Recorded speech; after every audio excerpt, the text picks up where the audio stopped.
How's it going, everybody? This is RBT coming at you with my 2012 Darkhorse Heisman candidate video. These are the guys that aren't necessarily the top candidates as of right now, preseason, but I believe will be up there and have something to say about who takes home this award this year by the end of the season.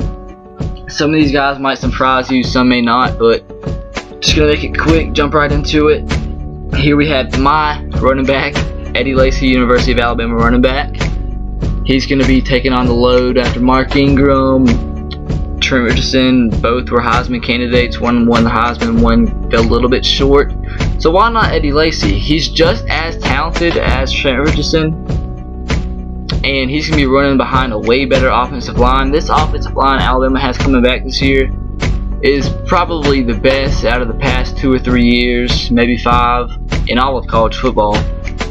Probably the best best offensive line for Alabama in the past decade or so, maybe 2 or 3 decades. But the offensive line is going to be really hyped, and with the hyped offensive line, you bring a really good running game. That's why I believe A.J. McCarron isn't necessarily the best candidate for, or necessarily the best top candidate for the Heisman, is because we're going to be throwing the ball a bit because we have a lot of wide receivers that have a lot of talent, but we'll be running the ball a lot, and I believe that gives Eddie Lacy more of a chance to win it than A.J. McCarron.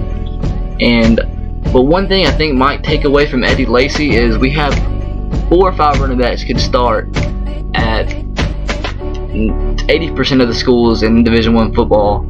So we're going to be splitting the carries a lot, but I mean, there is a chance that Eddie Lacy could break away from the other guys and be a top candidate by the end of the year. I'm going to make this quick. I just had a lot to say about Eddie Lacy.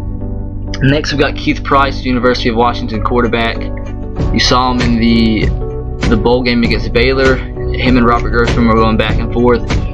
So when you got a guy that can compete with Robert Griffin, you know you got a guy that's really, really good and has a chance to compete for the Heisman. And that is Keith Price. He lost his wide receiver. I mean, not wide receiver, his offensive coordinator. He went to Alabama. I know that because I'm an Alabama fan, but he's a talented guy. He was a true sophomore last year. He'll be a junior this year. Just one more year in the system, and he just gets better and better. So he'll be a dark horse for the Heisman.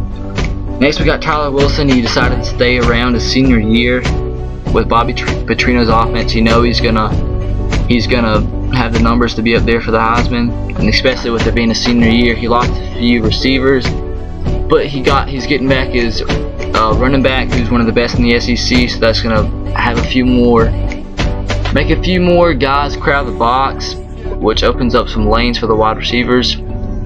And I think he'll have some pretty good numbers by the end of the year. But if he's really a strong contender, will depend on how he fares well against the Alabamas and the LSUs and the Georgias. And if he gets 1 or 2 wins out of those 3 schools, I believe he'll be sitting pretty, maybe top 5 in the Heisman. Next, we got Geno Smith. You saw what he did against Clemson in the bowl game, the Orange Bowl.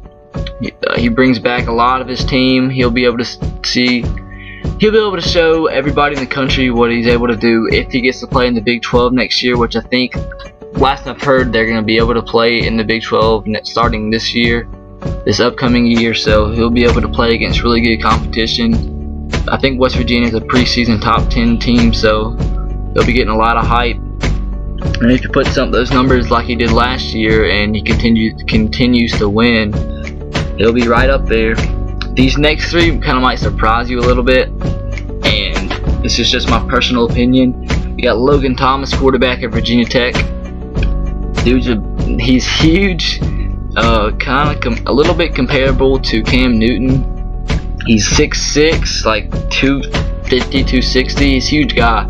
He's a converted tight end. He's taken over. Well, you all know he played last year. I'm not sure if he was all ACC or second team all ACC. But he's extremely talented. He was taking over for Tyrod Taylor, who took over for Michael Vick, or Marcus Vick rather. He took over for Michael Vick, but he's a really talented guy. They lost 2 really talented running backs, so they're going to be opening up the passing game here next year, and I believe he'll have the chance to show the world how great of a quarterback he really is. And it just depends how Virginia Tech does in the ACC. If they win the ACC next year, they'll have Logan Thomas will be right up there for the Heisman if he has a really good year, which I think he will. So moving on, this is probably the most surprising on my list and the biggest dark horse. B.J. Daniels, the quarterback of the University of South Florida football squad. This dude's been a starting quarterback for South Florida since his freshman year. He's got all the tools. His team coming back is really experienced. That's one of the reasons I have him up there as a dark horse, because his team is more than likely going to be successful next year in the Big East Conference. He's got all the tools. He's more of a scrambling quarterback, but he can throw. He has a strong arm on him. His accuracy and durability is the biggest question. He was hurt a lot of last year, which kind of affected his performance. His freshman year, he had a really good year. In his sophomore year, he kind of dipped down a little bit than he had last year. And I'm not sure, he's either a junior or senior this year, but either way, he's really talented. And if he puts up the numbers in South Florida, has success next year, more and more potential will be gathered on him. And if they get up there in the top 15, top 10 range, if they keep winning in the Big East, because if you win in the Big East and go undefeated, you're not necessarily going to jump up really high like anybody in another conference would. But if you win and he has good numbers, he'll be up there, trust me. And he has the potential to have really good numbers. And the last guy on the list is Braxton Miller, quarterback at Ohio State University. As a true freshman last year, taking over the reins of Terrell Pryor. He was spotty at times last year, but he showed he had brilliance, has talent, probably more developed as a quarterback than Terrell Pryor was as a sophomore, as a true freshman. The biggest plus for him is he's going to be playing in Urban Meyer's offense, but the biggest downgrade in him is he won't be able to play in a bowl game. But I don't think that necessarily will affect his Heisman campaign. But I've seen the potential, and he has the potential to be right up there with the other candidates in the Heisman. So looking out for Braxton Miller. That is it, guys, for me. Be looking out for some other videos. Might be baseball season's around the corner, so might be making some baseball videos for my Boston Red Sox. So be looking out, guys, and roll tide to you. Have a nice day.